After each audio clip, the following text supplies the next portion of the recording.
mümkünsüzdür dedim bazen. Olmayacak bir işteyim. Düşünerdim ben gizliden, nece edim sene gellem. Çok ağır həsrətlə sınandık bəzən. Sevincdə, kədərdə yaşadıq hərdən. Bu yolu səninlə bir getməyimdən ölsəm də narazı qalmayacam mən.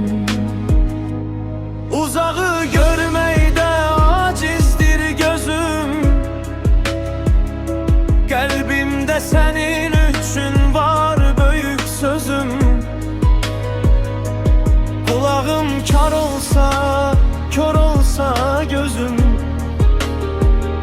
Sən məni istə tək, səninəm gülüm. Uzağı görməkdə acizdir gözüm.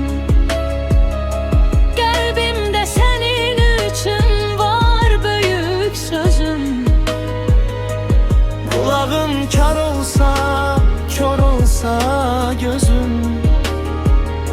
Sən məni istə tək, səninəm gülüm. Yolumun həmdəmi cananım mənim. Gələcək qurmaqda gözəl səbəbim. İstəyim budur ki hər daim sənin. Səsinlə bir ömür həyat keçirim. Uzağı görməkdə acizdir gözüm. Qəlbimdə sənin üçün var böyük sözüm.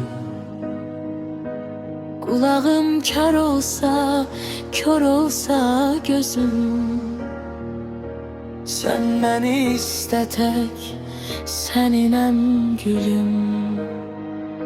yolumun həmdəmi cananım mənim. Gələcək qurmaqda gözəl səbəbim. İstəyim budur ki hər daim sənin. Səsinlə bir ömür həyat keçirim. Səsinlə bir ömür həyat keçirim.